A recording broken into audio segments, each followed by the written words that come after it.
Bienvenue chers auditeurs et auditrices au cœur de l'actualité brûlante de la Centrafrique. Aujourd'hui, depuis le studio B de Corbeau News Centrafrique, nous allons éclairer un sujet crucial, la réinvention forcée de l'opposition centrafricaine devant l'attitude fermée du pouvoir. Pour décortiquer cette stratégie qui se dessine, je suis avec notre fine analyste politique, Viviane Beltungu. Bonjour Viviane. Bonjour Gisèle, quel tableau piquant tu nous brosses là d'entrée de jeu. C'est effectivement un sujet qui agite bien les esprits et les coulisses politiques. Et l'article d'aujourd'hui, rédigé par la rédaction de Corbeau News Centrafrique, s'intitule « Devant l'autisme politique du régime, l'opposition centrafricaine cherche à se réinventer ».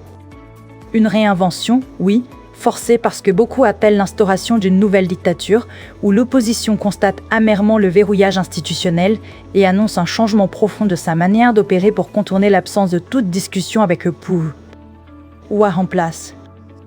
Une nouvelle dictature et un verrouillage institutionnel, Viviane, les mots sont forts. Est-ce que ce constat d'un blocage absolu est partagé par tous, y compris par la population ? Le constat d'une impasse totale des voies de dialogue pousse en tout cas les leaders du bloc républicain pour la défense de la Constitution à modifier leur façon d'agir. Gisèle. Les démarches habituelles, entreprises depuis maintenant 3 ans auprès du palais, ne donnent strictement rien. Devant ce que les opposants qualifient d'attitude autiste de la part du dictateur Faustin Archange Touadéra et de son équipe, cette coalition juge indispensable de modifier sa tactique pour ne pas rester sans pouvoir d'action. Une attitude autiste, c'est une manière très percutante de décrire la situation, Viviane. Mais comment cette réinvention se concrétise-t-elle sur le terrain ? Que va faire concrètement cette opposition qui se dit impuissante ? Eh bien, cette réinvention se traduit par une volonté affirmée d'investir de façon plus intense le terrain social et l'espace public. Gisèle. N'ayant plus aucun représentant au sein de l'Assemblée nationale, les regroupements politiques de l'opposition choisissent désormais de porter leurs revendications directement en dehors des institutions officielles.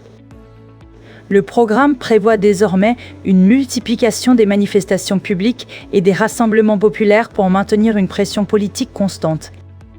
D'accord, donc on quitte les couloirs du pouvoir pour la rue. Mais les Centrafricains sont-ils prêts à suivre ce mouvement ? Une mobilisation citoyenne accrue. Est-ce vraiment la solution pour faire plier un dictateur, Viviane ? Pour les dirigeants de cette coalition, l'histoire du pays prouve que les situations d'exclusion et d'absolutisme conduisent à des culs-de-sac dont le pouvoir en place devra répondre. L'objectif de ce déploiement sur la scène sociale reste de créer un espace de discussion afin de préserver l'unité nationale et de restaurer les principes démocratiques.